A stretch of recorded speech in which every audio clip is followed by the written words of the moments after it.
let's go. Let's go.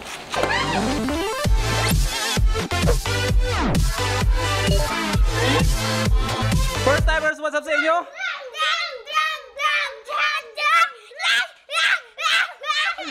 Nagkakagulo dahil dumating na ang pinakaasam at inaantay ko padala galing DJI.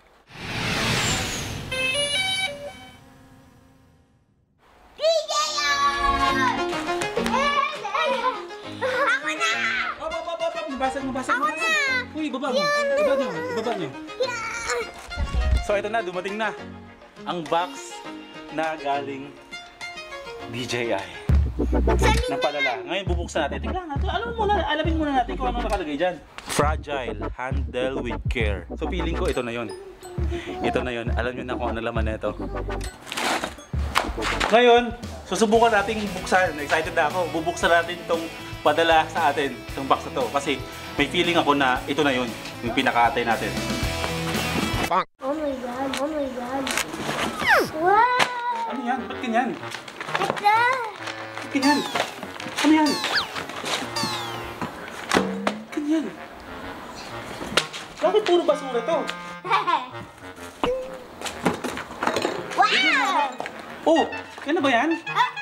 Ano ba yan? Ito po, oh. Ito na. Labit. Dumating na ang pinakihintay natin. Meron na akong drone. Hoy, Daddy! Daddy! Wait lang, meron na akong drone. Ano to? Bakit ganito kulit ito? Ano to DJI? Ano to? Ipaliwanag sa akin to. Ano to? Ano ko po, Daddy? Ang liit-liit. Ano ko po yan? Kukunin ko kayo. Hindi, joke lang. Ako talaga, pangarap ko talaga magkaroon ng drone na DJI pero wala pa akong budget pambili. Hindi, nabili ko to sa halagang mura lang. Ang tawag sa kanya ay Crest Pocket Nano Drone. Ayan. Wala siyang camera. Ayan yung controller niya. Drone. Cute, no? Wala siyang camera. Talagang pang-practice lang to kung gusto mong matuto magpalipad ng drone. Pag nasanay ka na dito, magiging madali na lang sa'yo ang magpalipad ng totoong drone. Kaya habang wala tayong drone, pag-practicean muna natin tong maliit na drone na to, no? Drone! Okay, game! Papalipad rin natin. Saan ba yung on? Ayan, tumunog na. Brace yourselves. This is the drone of the future.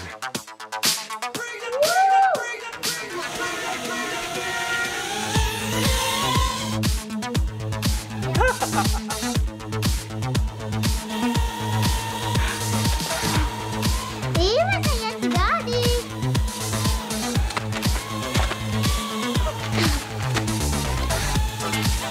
Sundan mo na. Sa kalisan.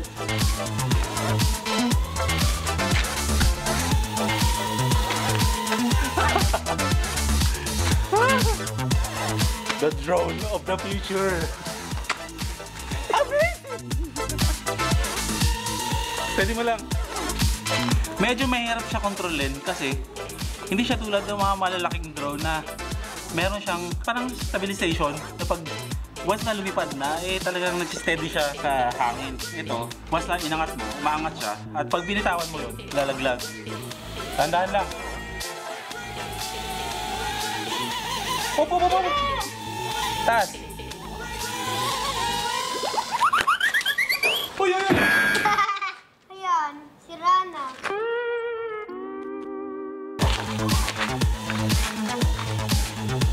Kaliwa kanan dapat Hindi ginagamit.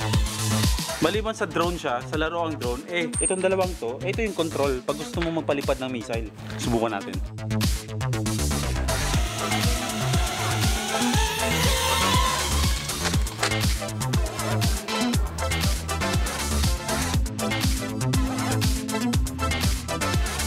Sobrang taas na ng drone natin. Para ma-view natin kung gaano nakataas natin at kung saan yung pababagsakan natin ng missile, meron tong LCD screen. Yan yung LCD screen niya. So digital yan. Saan ba natin pababagsakin tong missile? Alam mo na kung saan. Pababagsakin natin yung missile sa bahay ni Thunderbolt.